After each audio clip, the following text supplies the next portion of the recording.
Justiniano, Bizancio y el fin del antiguo sueño imperial. Durante los siglos sexto y séptimo, el mundo, que dificultosamente parecía alumbrar en la mente de hombres como Benito y Boecio, constituía todavía un proyecto. Podía parecer promisorio, pero al lado de las grandes fuerzas que dominaban la historia, estaba lejos de tener su futuro asegurado. Una simple mirada al mapa de la época basta para comprenderlo.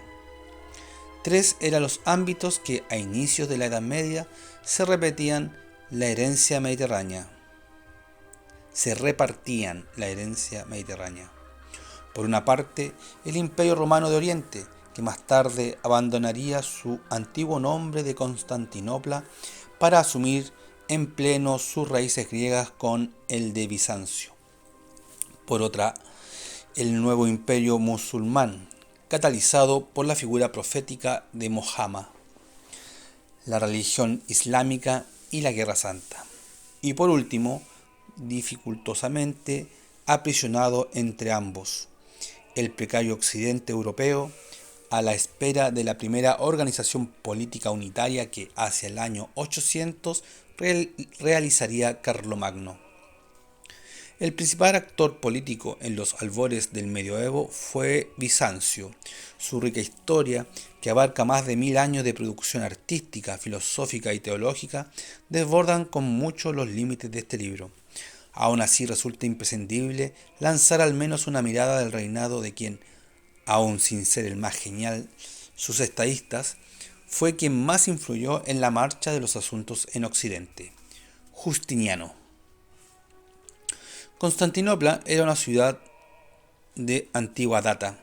Había sido fundada el año 330 por el emperador Constantino, con la ilusión de que se convirtiera en una nueva Roma, la Roma del Oriente.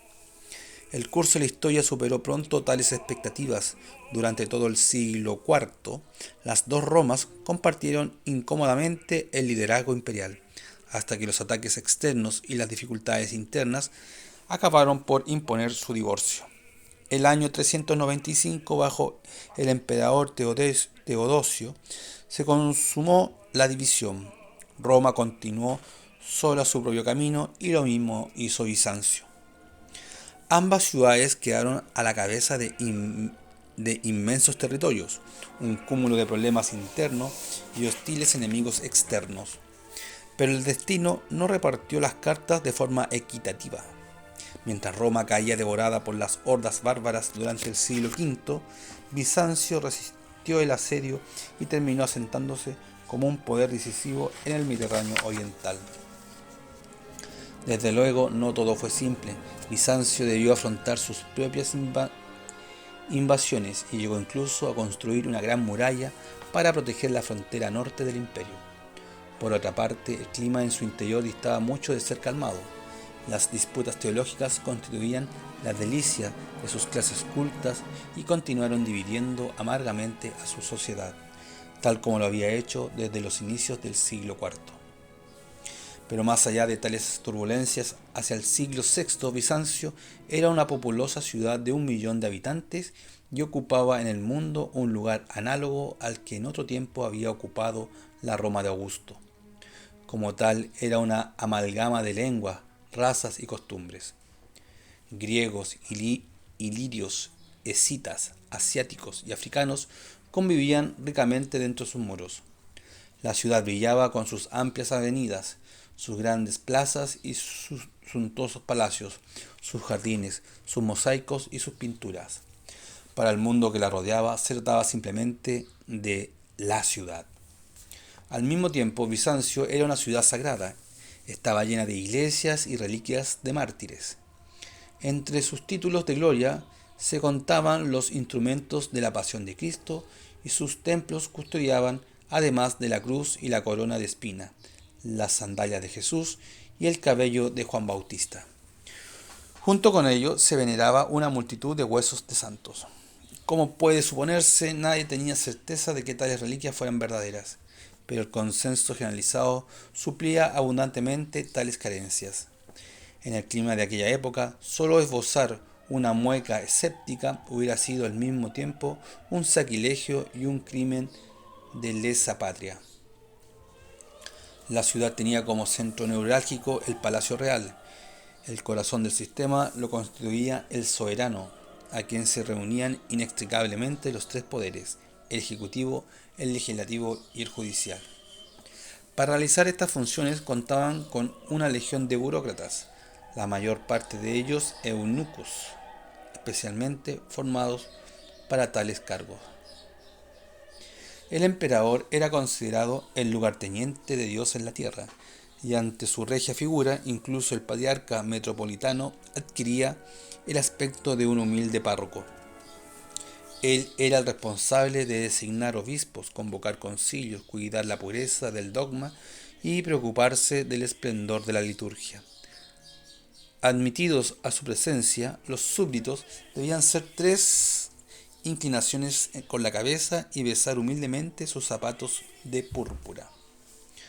Tanto esplendor no había logrado opacar el recuerdo que Bizancio tenía de su hermana caída, la otra Roma. Aunque Occidente agonizara en manos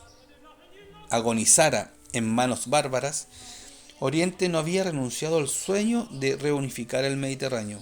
De algún modo, la ciudad se sentía heredera y responsable de la antigua unidad imperial, deshecha por las invasiones germanas. Lamentablemente, Bizancio tenía sus propios problemas y era muy consciente de que no podía implicarse en una operación de rescate de un mundo tan vasto como el que a duras penas controlaba dentro de sus fronteras. Por eso mismo, a finales del siglo V, la corte imperial ideó una estratagema que inicialmente pudo parecer ingeniosa. Entró en conversaciones con otro rey bárbaro e igualmente hostil, el ostrogodo Teodorico, que abandonara los Balcanes, su propia área de influencia, y marchara a Italia a someter a los érulos en nombre de Bizancio. No fue pequeño el mérito de la diplomacia bizantina. Construir un conflicto entre dos pueblos enemigos constituye uno de los logros más imponentes de cualquier cancillería. Más todavía si la estrategia pareció inicialmente funcional. Pocos años después, sin embargo, el plan había dejado al descubierto todas sus falencias en la práctica. Teodorico alcanzó la autonomía en Italia, que a la corte de Bizancio no le quedó más remedio que volver la mirada a otro lado y olvidar, al menos por un momento, sus sueños de reconquistar la parte occidental del imperio. Al inicio del siglo VI tenía mucho de qué preocuparse: invasiones de búlgaros y eslavos, además de la acuciante guerra con el imperio persa. De todos estos sueños y frustraciones fue testigo un joven campesino macedonio llamado Flavio Justiniano, el mismo que años más tarde recibiría inesperadamente la corona bizantina. El futuro emperador nació a finales del año 482 en el seno de una humilde familia, en una pobre zona de arbustos, matorrales y pastores.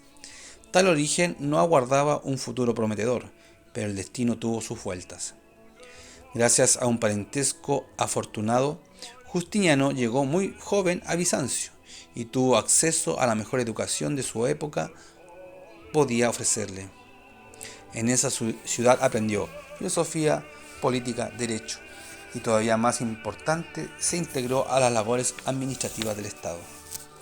Todo ello fue posible gracias al generoso aval de su tío Justino, un militar de carrera meteórica que desde muy abajo había logrado convertirse en una figura emergente de las complejas intrigas que se desarrollaban en la corte y que más adelante, en el año 518, catapultado por los vaivenes políticos bizantinos, llegaría a ceñir la corona imperial.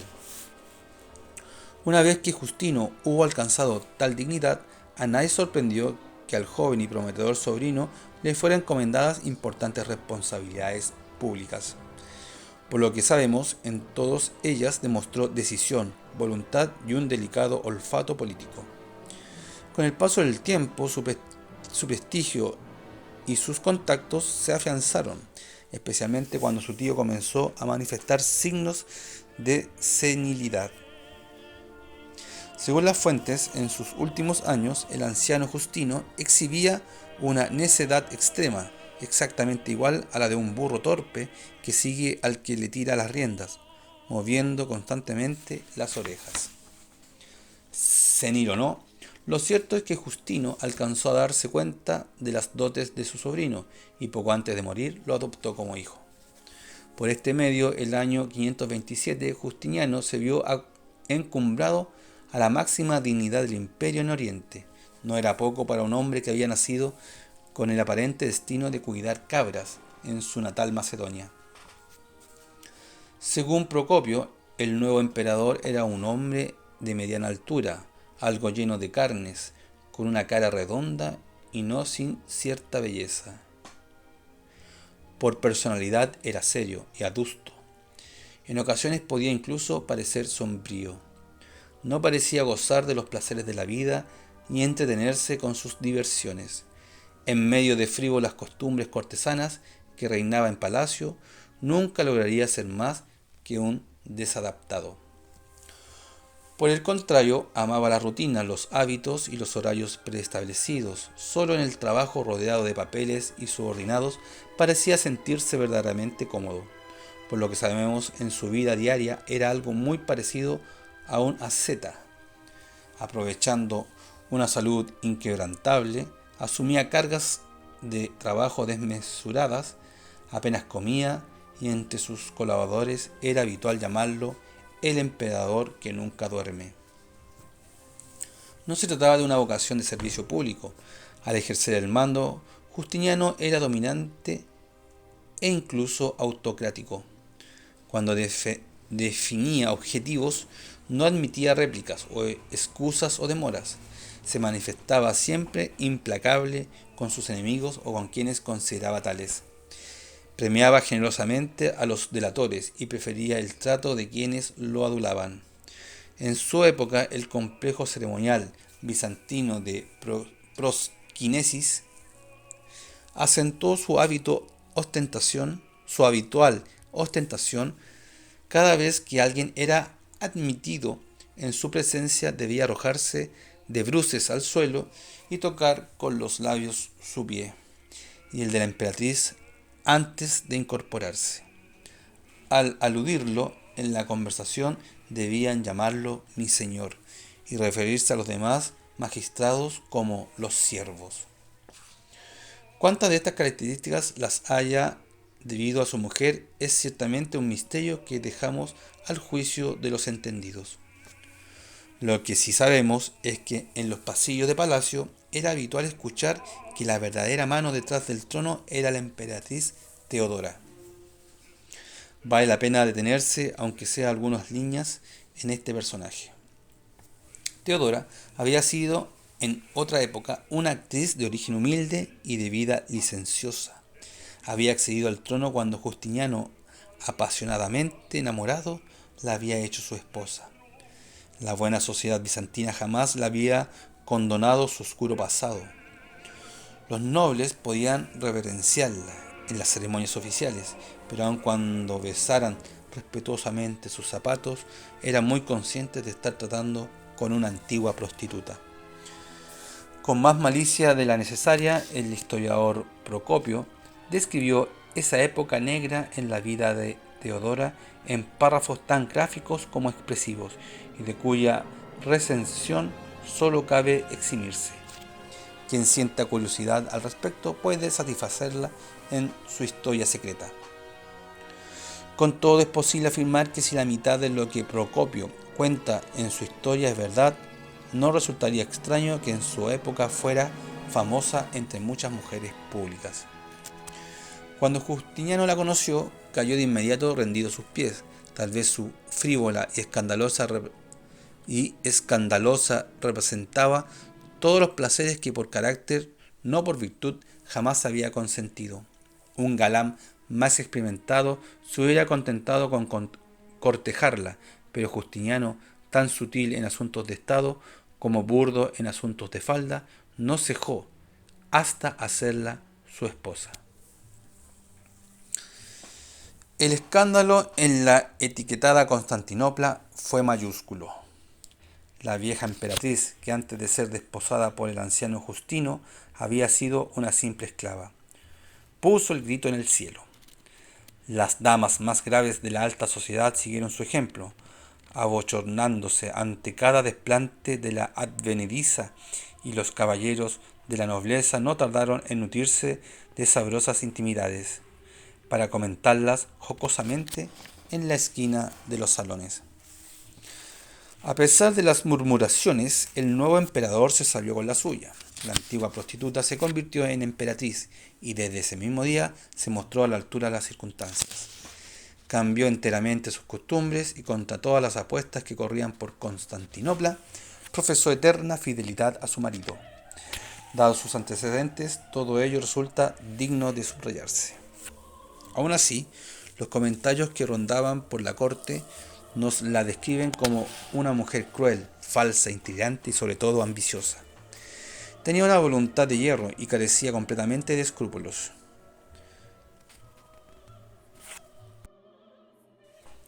Dos características especialmente útiles en cualquier trono, especialmente en el caso de la emperatriz, que parecía decidida a conseguir con su corona todo lo que su nacimiento y su profesión habían siempre negado: respeto, poder y grandeza. Basta un ejemplo para demostrarlo.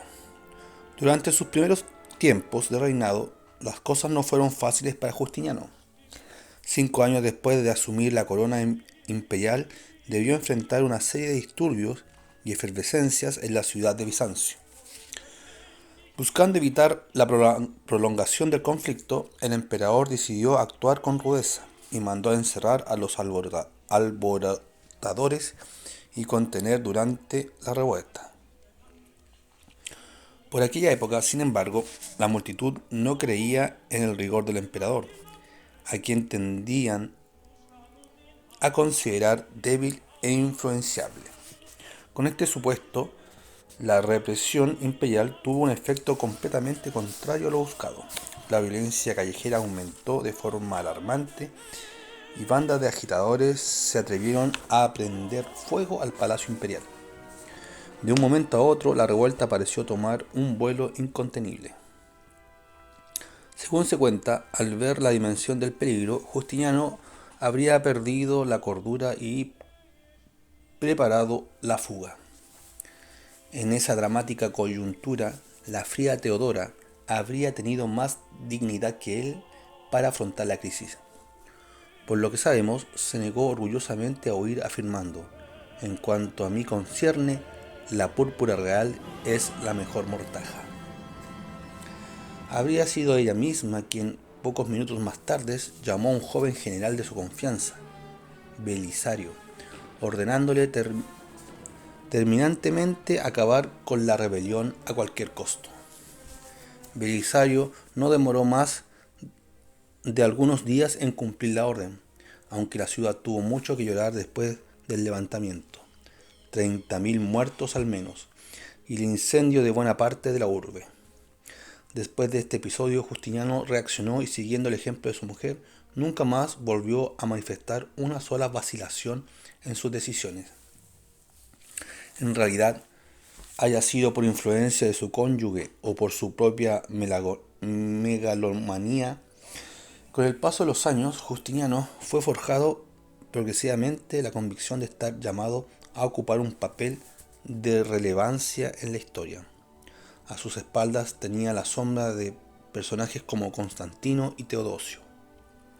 Ambos emperadores habían sido los grandes representantes de la unidad de los poderes, el esplendor imperial unido a la hegemonía de la fe cristiana. En ambos había confluido los poderes de la materia y los del espíritu. Eso mismo estaba llamado a encarnar él. En las nuevas circunstancias que la historia le ponía por delante, durante su reinado debía restaurar las glorias del antiguo imperio romano, para pasar a la historia con el sobrenombre de El Grande. Tales aspiraciones no eran solo fantasías. Los acontecimientos los habían situado en un momento privilegiado. El imperio bizantino se encontraba con las arcas llenas y con un prestigio renovado. Después de aquella temprana rebelión ahogada por Belisario, su gobierno había dado los primeros frutos. La administración había mejorado notablemente, los poderes civiles y militares se habían unificado, y el mal endémico de la corrupción y la venta de cargos se había eliminado.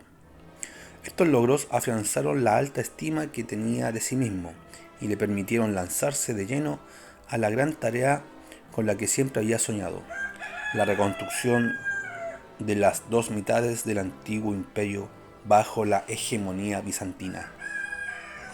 Tenía una estratega de primer nivel para realizarlo, precisamente Belisario. Solo le faltaba un motivo para echar a andar el mecanismo de conquista y no tardaría en encontrarlo. El reino vándalo del África pasaba por un momento complejo y turbulento. Uno de sus monarcas había mostrado clara simpatía hacia la fe católica, pero el arrianismo dominante no se lo había perdonado, y el año 532 había sido depuesto ante el clamor indignado de los fieles católicos. Se trataba de una invitación perfecta para Justiniano. Sus ejércitos se limitarían a hacer propia la causa común de la Iglesia, el imperio y de la cultura. Belisario se mostró en todo a la altura de las circunstancias. La conquista del África vándala fue ordenada, metódica y duradera. El reino bárbaro se desplomó al poco tiempo en manos del imperio bizantino y no volvió a levantar cabeza. Con este éxito en el pecho, Justiniano alargó su mano para luchar contra los ostrogodos en Italia. Las circunstancias le ofrecieron la misma fórmula que había resultado vencedera en África. La hija de Teodorico, que siempre había manifestado simpatías por el mundo católico, había sido asesinada. Nuevamente el imperio se veía urgido a combatir con un usurpador hereje bárbaro. Belisario volvió a lucirse, tal vez demasiado. Tomó Sicilia entre los aplausos de la población católica y luego Nápoles y Roma. Pero cuando urgió a la capital por esfuerzos, se encontró con un mutismo incomprensible. Entre tantos éxitos, Justiniano había comenzado a mirarlo con distancia. Un general exitoso es siempre un peligro en torno a la corte. Bien lo sabía el emperador, cuyo propio padre adoptivo, Justino, a quien debía la corona, había asumido como soberano después de haber realizado su carrera en el ejército. ¿Acaso no podía hacer lo mismo Belisario? Afianzado en estos pensamientos, Justiniano y sus burócratas consideraron que el estratega había ya rendido suficientes servicios a la patria y que era conveniente mantener a raya sus triunfos. Dificultosamente, Belisario logró terminar la conquista de Italia, pero la confianza que Justiniano le había siempre manifestado murió definitivamente. El soberano solo volvió a estar tranquilo cuando en el año 551 lo suplantó por un general de su confianza, un astuto anciano de quien podía estar seguro y que se encargaría de mantener la presencia imperial en Italia sin agendas propias. Aunque la caída en desgracia de Belisario constituyó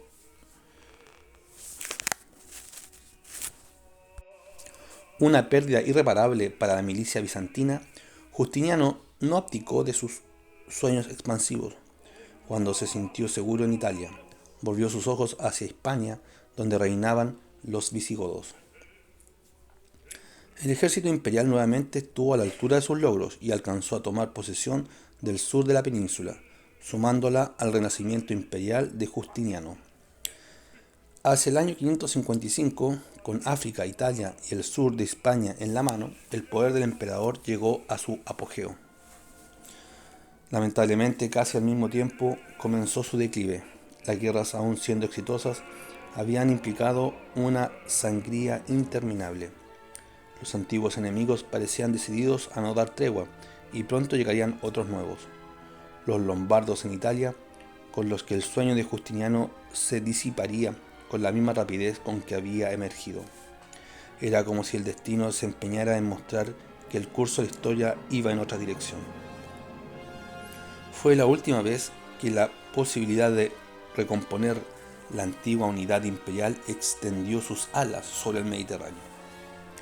Desde ese momento, el foso entre Oriente y Occidente se iría convirtiendo en un abismo insalvable. Para bien o para mal, ese mundo bárbaro, indeciso y fragmentado tendría que encontrar solo su camino en la historia. Un desenlace completamente análogo tuvo la política religiosa de Justiniano, auténtico reverso de sus conquistas territoriales. En la mente del soberano, ambas formaban una sola unidad estratégica. Un imperio no solo estaba compuesto por tierras, sino también por súbditos. Y entre estos, así lo veía Justiniano, la cohesión solo podía construirse sobre la base de convicciones espirituales. Por esa razón, se adjudicó en la religión poderes análogos a los que tenía en el Estado.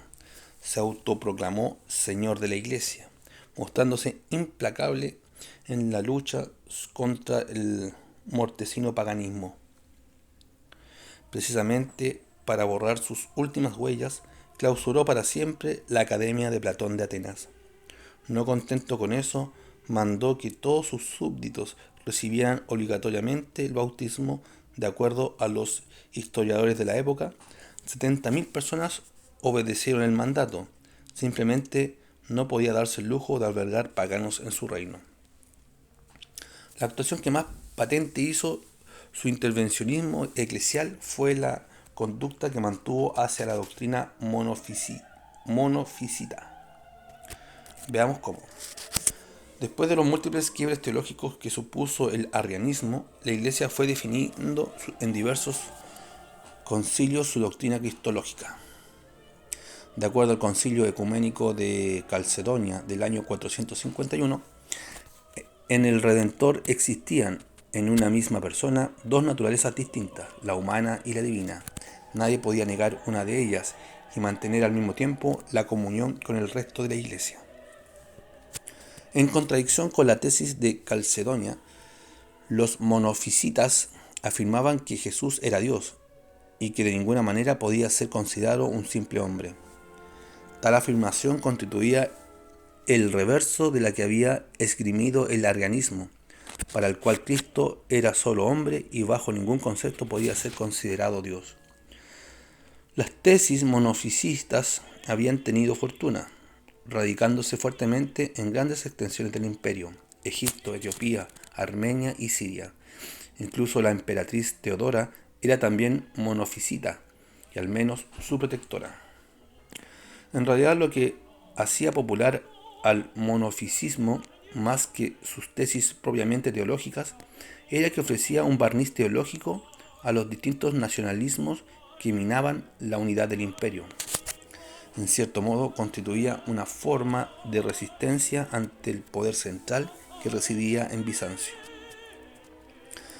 Decidido a gobernar un pueblo unificado bajo el signo de la fe, Justiniano movió a todos los hilos de la diplomacia para ganarse la confianza del monofisismo, a una costa de dañar sus relaciones con Roma y de entrar en conflicto con las tesis de Calcedonia.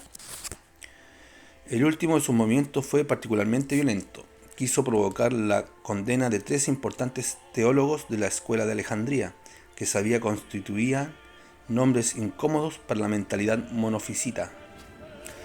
Seguramente pensó que este acto le valdría los aplausos del monofisismo. Tal vez de este modo volvieran al redil de la ortodoxia y quizás volvieran a sentirse cómodos en su propio imperio. Justiniano era consciente de que para dar ese golpe debía contar con la aprobación del obispo de Roma. Precisamente por ello mandó traer al Papa Virgilio a Bizancio, en donde lo mantuvo bajo presión y maltratos a lo largo de 8 años, con el fin que pusiera su firma en el documento de condena. Finalmente, en el año 553, el sumo pontífice se quebró ante las presiones, plegándose a los deseos de Justiniano y dando su bendición a la condena. Fue un grave golpe al prestigio papal, que tampoco tuvo mayor importancia para las comunidades monofisitas del imperio. Aunque este hecho no dejó ninguna huella en los destinos de Bizancio, sí lo hizo en sus relaciones con Occidente. Un hombre como Justiniano, dedicado a implementar una agresiva política religiosa en su imperio, no podía estar cómodo teniendo que lidiar con un poder como el del Papa, que se encontraba a tanta distancia de su propia influencia. Él y sus sucesores requerían de una iglesia en la cual pudieran tomar decisiones autónomas. El gran cisma de la iglesia cristiana, verificado 5 siglos más tarde, en 1054, había sembrado su primera semilla. Por su parte, Roma comprendió que no podía esperar un trato razonable de un imperio que, a pesar de no negar teóricamente su primado, se permitía despreciar su autoridad de ese modo. Era natural que volvieran la mirada hacia Occidente buscando nuevos aliados a quien apoyarse. Cuando los encuentre durante el siglo VIII, la queja bizantina parecerá particularmente trasnochada. Apoyada en los monarcas francos, la Iglesia de Roma seguirá su propio camino. Las diferencias en la lengua, el carácter, la disciplina, la liturgia y la teología continuarían cavando un foso entre la Iglesia católica latina y la Iglesia ortodoxa griega, hasta que a mediados del siglo XI, en medio de un mundo de intrigas, ambiciones e imprudencias, las dos iglesias se lancen a la cara sendas excomuniones. El retrato de Justiniano no estaría completo sin hablar de dos legados que deben contarse entre sus más grandes méritos históricos. El primero fue el desarrollo del arte. Durante el reinado de Justiniano se construyeron ciudades, fortificaciones, palacios y gigantescas obras públicas. Fue la primera edad de oro del arte bizantino, protagonizada por la arquitectura y el mosaico. La masiva actividad constructora de Justiniano fue un elemento céntrico de la propaganda imperial y manifestó a las claras el empuje de un reinado que se pensaba glorioso. En la arquitectura bizantina perduró la antigua grandeza romana conjugada con la rica elegancia griega. La obra magna fue la Catedral de Santa Sofía, construida en otro tiempo por Constantino y que había sido destruida por completo durante la rebelión de los primeros años. La decisión de Justiniano fue reconstruir el templo en toda su magnificencia, con el fin de crear el más colosal símbolo de su poder imperial. Como de costumbre, no tuvo en cuenta gastos ni prioridades. Convocó arquitectos, buscó artesanos y adquirió materiales en todos los países del imperio. Él mismo se dio el trabajo de inspeccionar en primera persona las labores. Más de 10.000 obreros trabajaron a marchas forzadas durante 5 años y 10 meses. Finalmente, el templo fue consagrado el año 537.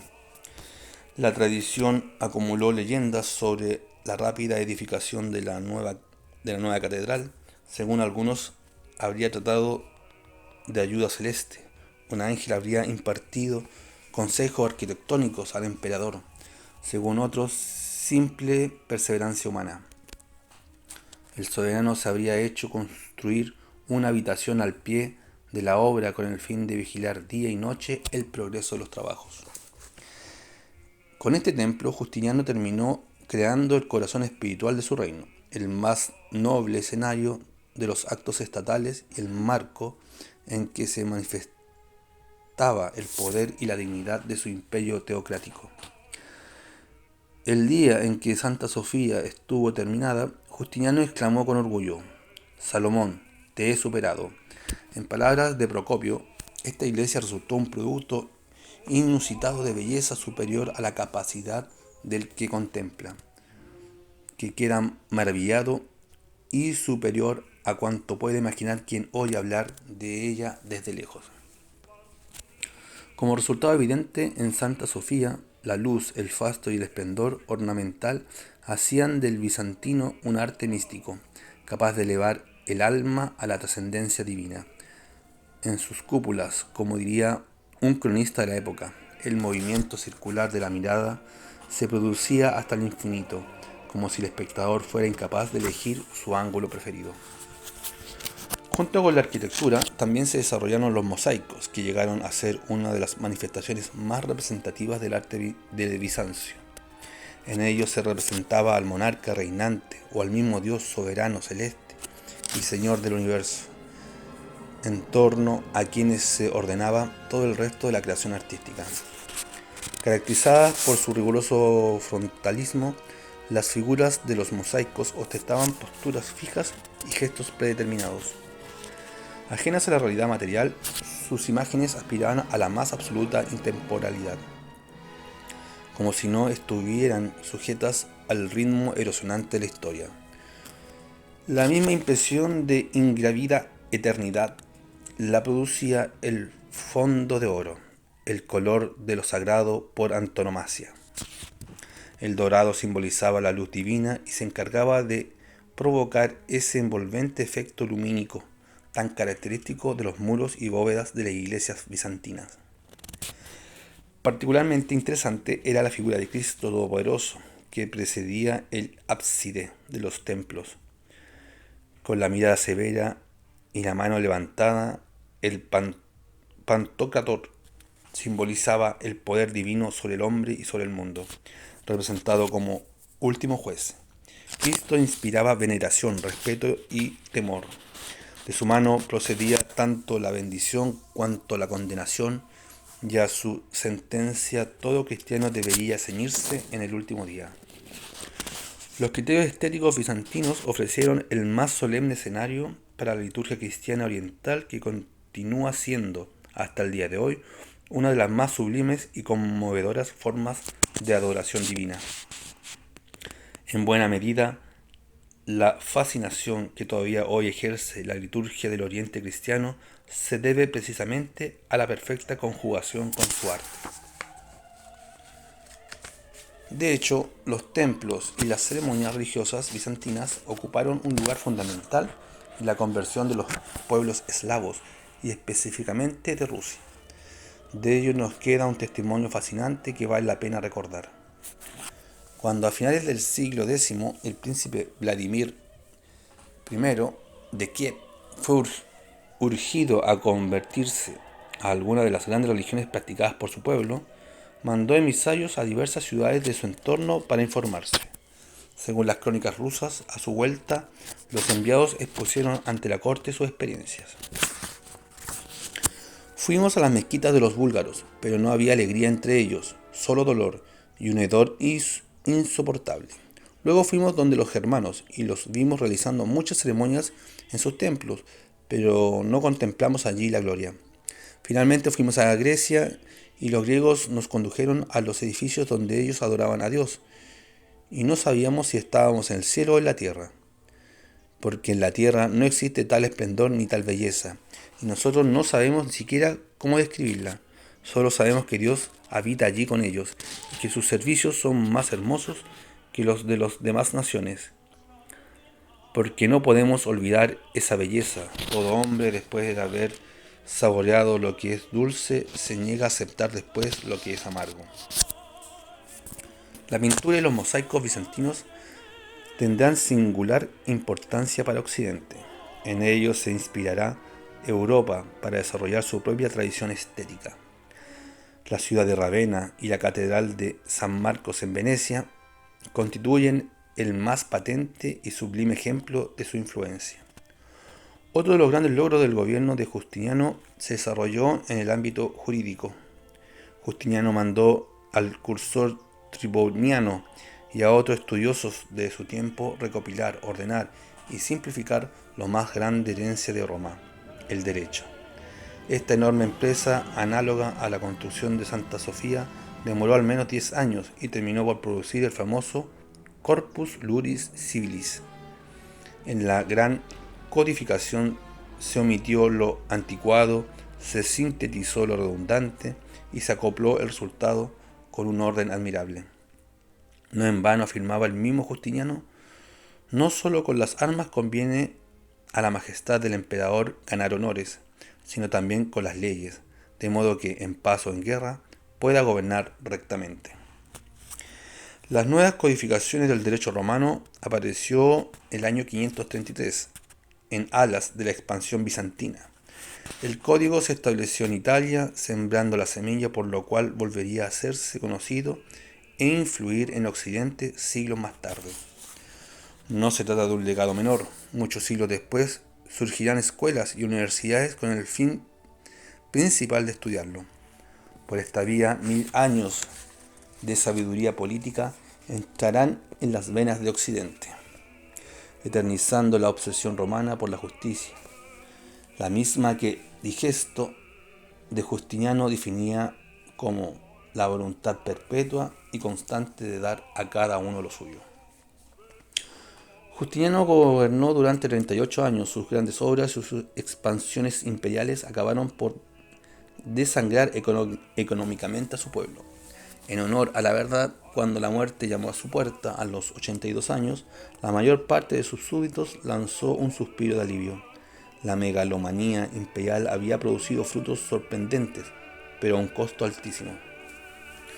Durante los largos siglos que siguieron al reinado de Justiniano, el Oriente imperial no dejó de producir una cultura siempre rica y fascinante por su arte, su filosofía y su teología. De sus tierras partieron los misioneros que hicieron entrar a los pueblos eslavos en las esferas de influencia del mundo cristiano. Desde mediados del siglo IX, los santos Cirilo y Metodio predicaron en Bulgaria y Moravia, sentando las bases de una fructífera evangelización. Cirilo tuvo el genio de inventar un sistema gráfico adecuado a la fonética de los pueblos eslavos para traducir el Nuevo Testamento. Hoy su invento constituye la base de los alfabetos ruso, búlgaro, serbio, ucraniano y bielorruso. Con todo, la marcha histórica de Bizancio fue compleja y en ocasiones amarga, enredada en múltiples conflictos internos, muchos de ellos de carácter teológico y eclesial. Asistió impotente al espectáculo de un Occidente que con el paso del tiempo fue adquiriendo una personalidad propia y haciéndosele cada vez más distante y arisco. La división que tuvo su vertiente religiosa en el cisma del año 1054 fue ahondándose progresivamente durante los siglos siguientes. Tuvo su episodio más bochornoso en el saqueo de Constantinopla a manos de los cruzados en el año 1204. Sin embargo, el auténtico verdugo del mundo bizantino fue el Islam. A manos del naciente imperio árabe, perdió las más ricas y prósperas de sus provincias. Durante todo el medioevo debió sufrir expansionismo islámico y cuando el año 1453 Bizancio fue conquistada por el imperio turco y cambió su nombre por el de Estambul. Parecía que el destino había cumplido finalmente su amenaza. Con todo, Bizancio prestó durante casi 10 siglos de historia un favor inestimable a Occidente. En la práctica, su imperio constituyó una gran barrera que protegió a la precaria Europa del resto del mundo.